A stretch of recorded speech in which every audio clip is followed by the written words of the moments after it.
and forward will be the NFL draft. We're 3 days away. Let's play Fact or Fiction. Orlovsky, if I said the Dallas Cowboys need to draft a wide receiver in round 1, is that fact or fiction? That's fact. Ted McMillan out of Arizona is an intriguing guy just because of his frame. Matthew Golden out of Texas, his vertical speed. CeeDee Lamb's sensational. But there's no point in only having a number 1 wide receiver if that's the only thing that you have. Emeka Egbuka being that number 2 guy out of Ohio State. Dak Prescott had to force the football last year to CeeDee Lamb. They need someone opposite CeeDee to take advantage of it rather than force him the ball. D Wood, I've always found this an interesting one. Wide receiver, I guess, is no longer a luxury, right? If you're the Cowboys, you have a variety of holes, and they do. How would you feel about them taking a wide receiver with that 12th pick in this draft? D Wood, is that the right direction for Dallas to go? Seems a little rich considering this wide receiver draft is not highly heralded, but I get Dan's point here. I mean, the discrepancy between, CeeDee Lamb and their number 2 was just like it was like a canyon. They need to address the number 2 position. You could make the case they could go running back in this draft. There's no, I think that's an option as well. But they have to find a number 2 receiver via either the draft or somewhere in the rest of free agency, because Dallas offense doesn't operate at the level we've been accustomed to seeing without another viable weapon opposite CeeDee Lamb. Doesn't feel like Ashton Jeanty will fall to them at 12. If he did, that would be an interesting conversation. They do have 10 picks, right? Yeah. They could move up to get somebody. Wide receiver, I think they could go wide receiver at 12. They know they need a number 2. McMillan and Matthew Golden, both worth watching there. But if the value's there, I could also see them doing defensive line or corner at that spot. Graziano, you get the next one. Let's go to Chicago. The Fanes, they're fired up. They have the 10th pick.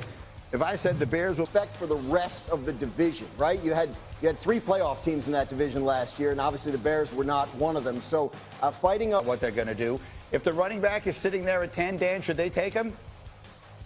I like Jeanty there. I like Tyler Warren a little bit more. I would say fiction on the quad tackle, ability to run away from people. This is an offense under Ben Johnson that's going to try to emulate the run game that Detroit had. They don't have a very much so in the pocket operational quarterback that plays on time and rhythm. Is he capable of doing it? Yes. Will he do it consistently? That's to be determined. If he does, I think the Bears become a playoff football team. Are they more likely, very quickly, Dan, is he more likely to take that step if they have the unbelievable running back behind him, or if they have another weapon in the middle of the field like Tyler Warren at tight end? Another weapon in the middle of the field like Tyler Warren at tight end, but it more so is going to be upon the offensive line and then his own growth and timing. All right, and then D. Wood, here's the last fact or fiction. If I said there will be 4 quarterbacks drafted Thursday night, which means round 1, is that fact or fiction? Green, I tend to lean fact here because we know that the quarterback position obviously is the most important position in football, and those guys tend to be pushed up. And you look at a situation like what the New Orleans Saints are dealing with, what the Pittsburgh Steelers are dealing with. There are going to be teams, particularly in the back half of the first round, they'll have an opportunity to trade up for one of these guys, because obviously you get what comes with the first round quarterback, that 5th-year option. So I think we're going to see some of these guys get picked in the back half of the first round.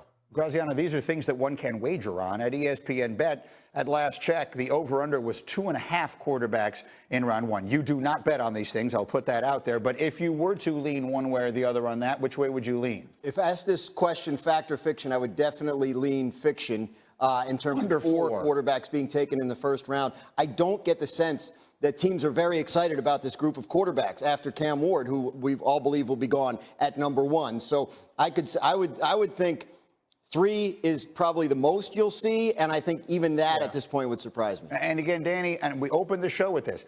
Everything hinges on what happens to me at the very beginning. If the Giants take the quarterback at 3, which that changes everything. That changes that, right? Then all of a sudden, I think 4 in the first round, even 5 in the first round is in play. If we don't get the Giants, they really, Dan, it feels to me like 3 will determine everything with regard to that the rest of the night.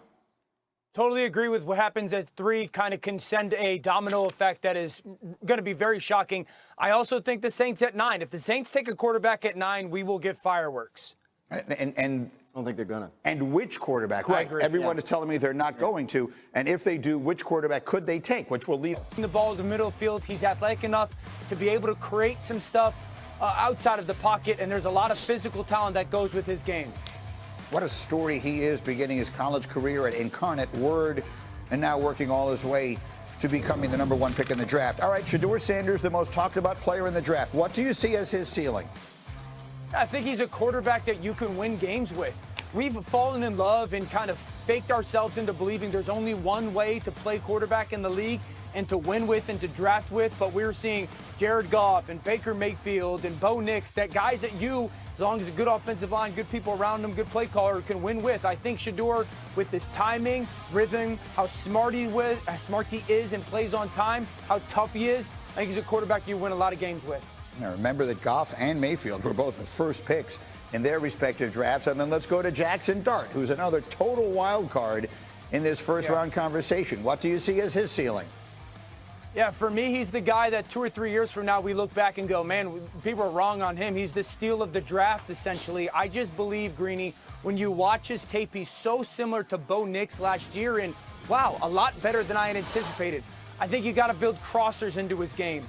Ole Miss did it a ton, and his ability to see the defense with the ball fake and that backside defender, what type of throw is needed. He sits a little bit of a touch throw, work in the middle of the field. I think Kellen Moore and crossers, man coverage, peeks the backside tight end, sees the corner at the bottom screen, run with the tight end. That tells the quarterback, I have man-to-man coverage.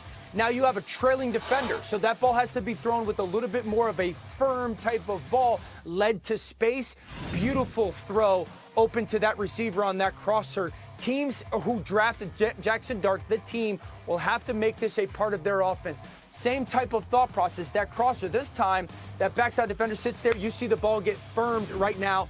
And then arm strength. When you're drafting these guys, arm strength is a necessary thing in the first round. This ball's bottom of the hash. That ball is out of his hands before that receiver is going to run an out route. It's about a 24-yard throw, and it's thrown on a line right on that guy's face mask. So when you're talking about a guy that has physical traits, sees the field well, wasn't given a lot when it comes to easy offense, the ball had to get pushed down the field.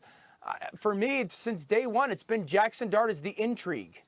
Listen, is Jackson Dart going to get drafted in round 1? I have no idea. Speaking of him, I want to read you something from Field Yates, who gave a bold prediction in his article on ESPN.com. He wrote, Dart, or even Tyler Shuck, could go ahead of Sanders, meaning Shedeur, as QB2.